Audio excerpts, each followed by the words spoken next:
So hi, welcome to this episode of History Hunter's Signature Edition. It's been a while since I've done one of these, but it's summertime and I wanted to talk to you about some of the things I would do as summertime came along. I lived out in the country when I was a kid and I had some unusual interests. I would often go outside to play, but I would also be found inside the house typing letters to famous people, asking for their autographs.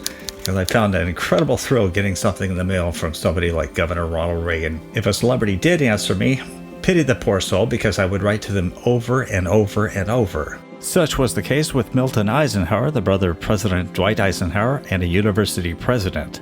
The two of us corresponded several times, and this most important man always answered this kid's mail.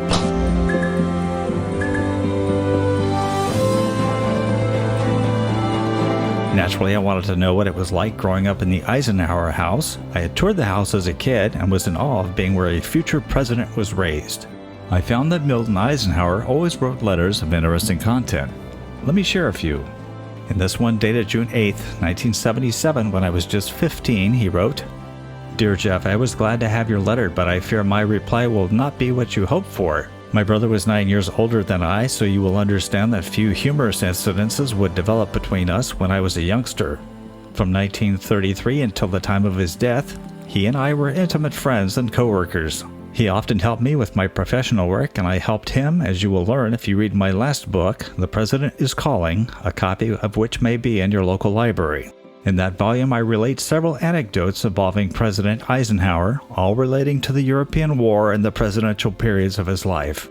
My mother once laughingly told me that when I was an infant in a baby carriage, Ike was required to take a turn of keeping me quiet and rocking me to sleep.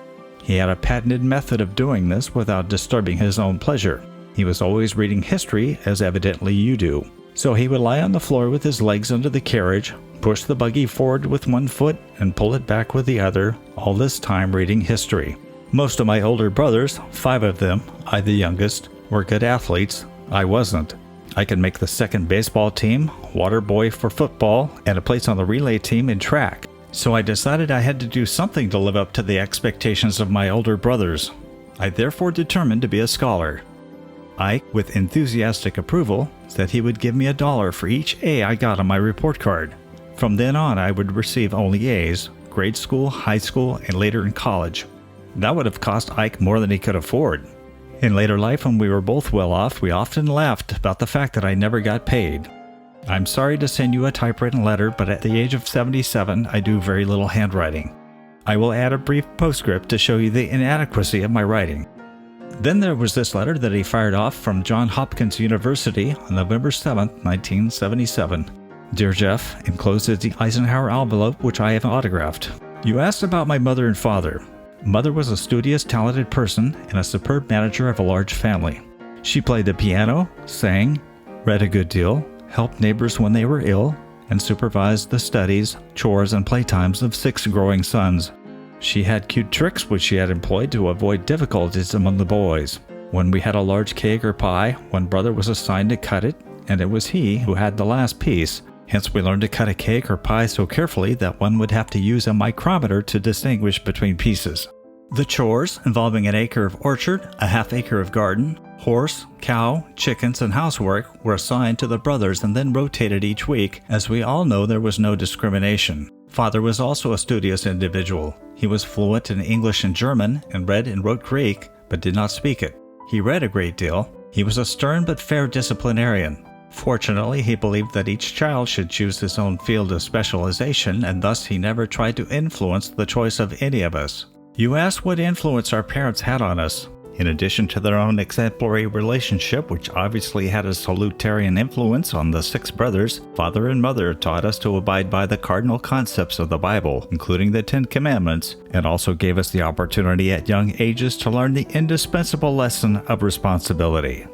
There can be no doubt that the early training of father and mother was directly responsible for the fact that 6 sons all achieved what they set out to do: a leading banker, a successful attorney, a 5-star general and president of the United States, a pharmacist, a graduate electrical engineer and newspaperman, and an educator, government official, and author. Let me stop the letter right now and tell you about Ida, who during a 13-year span gave birth to 7 sons, including one baby who died as an infant. The Eisenhower brothers in order of birth were Arthur, born in 1886, who became a banker, Edgar, who was born in 1889 and became a lawyer, Dwight David Eisenhower, who was born in 1890 and of course became a U.S. General and President of the United States, Roy, who came along in 1892, who was a pharmacist, Baby Paul, who only lived from 1894 to 1895, Earl, who was born in 1898 and became an engineer, and Milton, who was born in 1899 and became a university president and author. He went on to write, "Most of my correspondence has been given to the Eisenhower Foundation in Abilene, Kansas, so I have almost no signatures that would interest you. I am enclosing a very personal one from Senator Mathias of Maryland, one of my closest friends. Annapolis, where the Naval Academy is located, is only an hour's drive from Baltimore. If you should be admitted to the Academy, let me know. When you have a free Sunday, you can come see me. Sincerely, Milton S. Eisenhower." Lastly, I want to share the first letter that Milton Eisenhower wrote to me. It was February 1975. In the letter, he explained that he was enclosing a signed photo that appears on the back cover of his new book, The President is Calling. In the second paragraph, he says, "In the book, I point out that my keen interest in federal government affairs began when I was 11 years old. Woodrow Wilson became a hero to me, and for years I followed all he did as governor of New Jersey and as President of the United States. Later I learned that he was not the ideal president I thought he was when I was young." As we all know, all people who make history are not perfect individuals, so I was a little disappointed when I found out that Milton Eisenhower in 1942 was appointed director of the War Relocation Authority, the U.S. government agency responsible for the relocation and internment of Japanese Americans during World War II. While Eisenhower was opposed to the mass incarceration, at initial meetings with pro-exclusion officials, he suggested allowing women and children to remain on the West Coast, but the proposal was rejected. In his position as RWA director, he attempted to mitigate the consequences of the evacuation. In this wartime propaganda film, Eisenhower explains why the U.S. government took such drastic measures against Japanese American citizens. Our West Coast became a potential combat zone. Living in that zone were more than 100,000 persons of Japanese ancestry. 2/3 of them American citizens, 1/3 aliens. We knew that some among them were potentially dangerous, but no one knew what would happen among this concentrated population if Japanese forces should try to invade our shores. Military authorities therefore determined that all of them, citizens and aliens alike, would have to move. So the military and civilian agencies alike determined to do the job as a democracy should, with real consideration for the people involved. Mr. Eisenhower and I continued corresponding up until 1983. He didn't take shortcuts when answering me, and I could tell by his involved responses to my letters that he had genuinely cared about people, and in particular those with inquisitive minds. He even offered me pointers on a book idea that I had. It was a sad day in 1985 when I read of his passing. The last surviving brother of President Eisenhower was 85.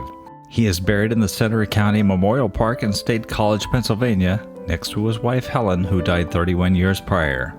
If you enjoyed this video, we would love to hear your comments. Please give us a like and also subscribe to History Hunters. Thank you so much.